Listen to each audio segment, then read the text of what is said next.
All right, so I want to talk a little bit about mental resilience and the thing with mental resilience, or at least like the path to getting there that lies in the fact that you acknowledge what gives you stress and anxiety. And most of the time, a lot of stress or anxiety comes from indecision or the inability to solve a problem, or not even the inability to solve the problem, but just the fact that nothing's being done to address the problem.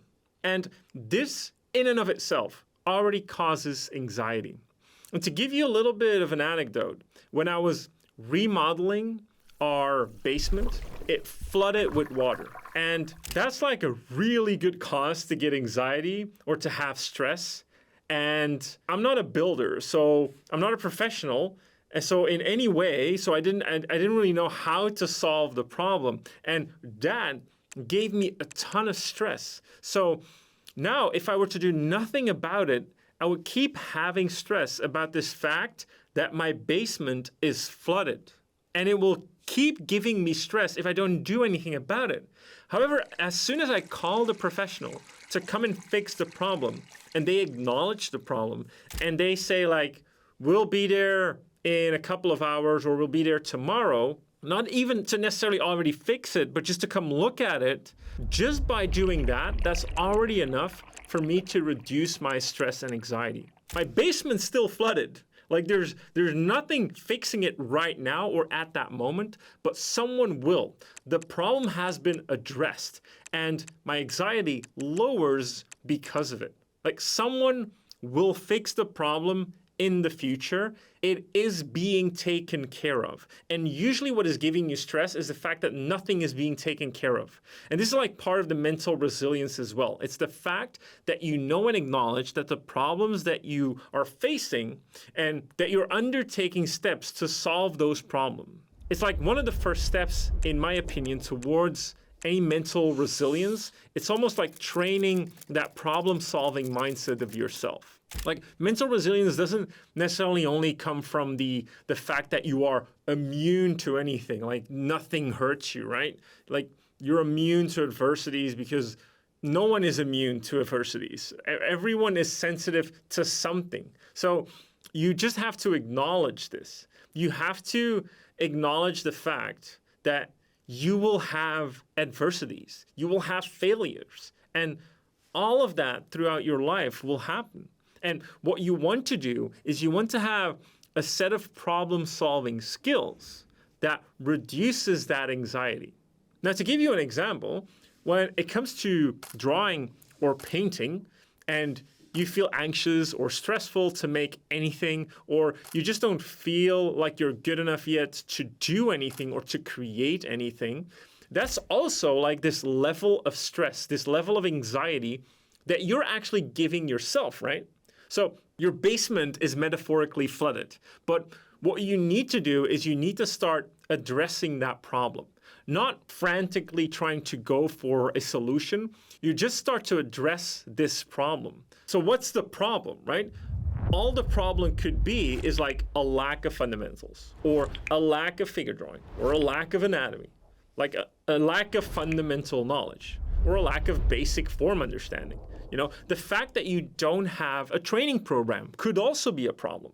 And that's exactly why we made Artwod and why we're changing it the way it is. Like we do the thinking for you. So we address the problem. We're the plumber here, right? You just have to follow the steps. Like it's almost like that plumber analogy. Like instead of them coming to fix it for you, they give you those step-by-step instructions and you just follow along and basically unflood your basement. That's sort of a step towards lowering your anxiety. And so these are things that will help you create more mental resilience. Now, the second thing I would say to having a positive mindset, and this sounds super cliche, but hear me out. I've read this in a book somewhere. I think the book is called The Magic of Thinking Big. And there's a huge contributor to stress that is negative thinking. If you're a pessimist and you only see negative side of things, or you only see the negative side of things, then you create more stress for yourself. Now, the reason I say this is because your mind is actually the biggest problem solver of them all. It's almost like a magical problem solver in both the positive and the negative. So here's the thing. What your mind does is like it creates patterns, which means that if you have a negative thought about something, right? Let's say you wake up and you say, well, today's going to be a shitty day. Well, like you gave your brain a reason to actually affirm that today is going to be a shitty day. So your brain is going to find clues throughout the day to enforce that negative thinking, to almost give you a reason to think that today is going to be a shitty day. Because your mind is trying to problem solve. Like, okay, my host is saying it's going to be a shitty day, so I better find patterns to know and realize why it is going to be a shitty day.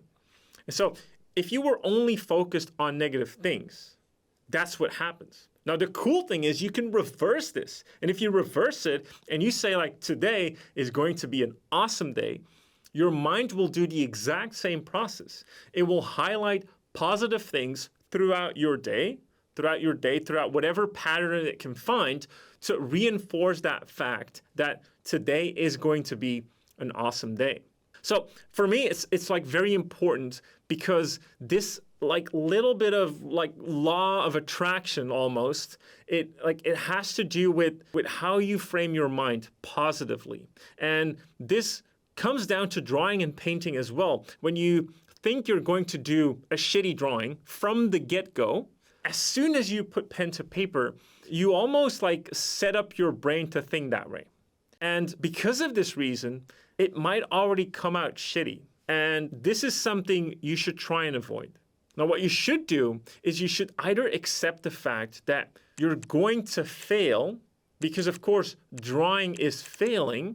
You're not always going to make fantastic drawings, but you just accept that. You don't say like, I'm going to make a shitty drawing. It's like just, I'm going to get into this process of failure to get to a positive outcome. You know, I'm going to do a drawing regardless of the outcome. The positive thing is going to be that I did the drawing and that I learned something from it. So you reframe it to something positive. And that's one aspect of it that you could say, like, whatever I'm going to make is going to be a fantastic drawing for me, not for external people objectifying this or judging it, just for myself, for my own growth is going to be a fantastic drawing. And you're going to say, this will be a fantastic drawing, and your mind is going to map that towards a positive aspect of the fact that you're drawing something and you're going to find it really good, or you're going to try and see the positive in it, right? So that's another thing. Like you want to create mental resilience in the fact that you just are a positive thinker.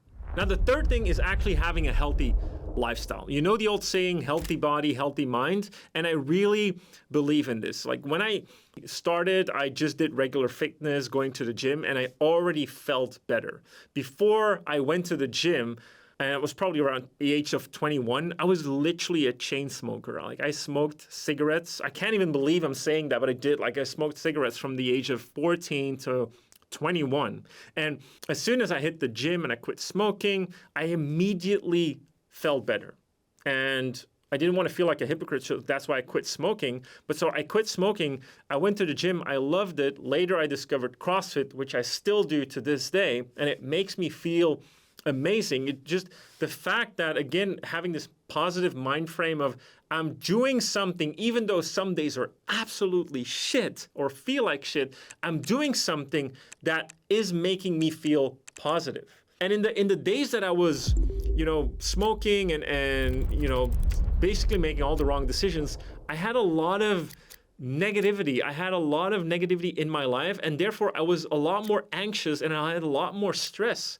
And I think this is something we should acknowledge about ourselves as well. Is like if you feel lost, then it might be because of a lack of decision making and maybe a lack of a healthy lifestyle. And then just putting some habit into your daily routine to also have some healthy aspects to it can drastically change your life. It's not only about going to the gym, it's not only about getting fit. It's also about just having daily positive habits that amount to something positive.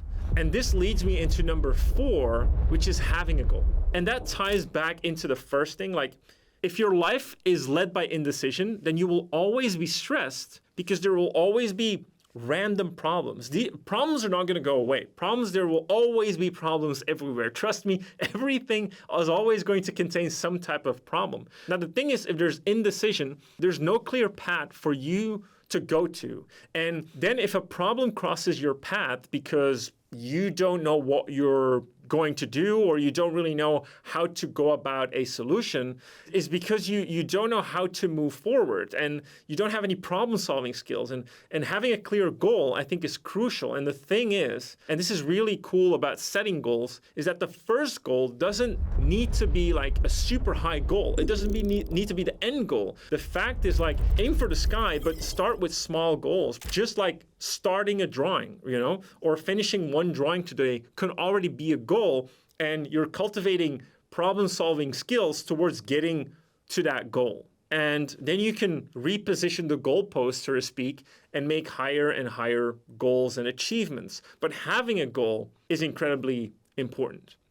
Me too, I wanted to get to that level from drawing from imagination, and that was my first goal. And then because I got to that goal, I was like, wow, let's set another goal. Maybe I can do this professionally. And then that was sort of my second goal. It was a high goal, but then I made these mini goals to get there. And then from there, I was like, wow, this really works. And I'm actually getting paid to do this, to do that drawing from imagination. So what can I do now? I could maybe like get into AAA because, when I was doing it, that was like pre-COVID, and everything, like not everything was online, so it was really hard to get into the US, but that was like my second goal, like getting into AAA. Like I wanted to work for AAA companies in the United States as well. So that was the next goal. And then that kept on accumulating and accumulating until eventually, I started my own outsource studio, and then I did this exact same thing with starting Artwod. It's like it started as something very simple, very low key, like an online workout program, just simple website, nothing fancy. Like the first goal of Artwod isn't what you see today.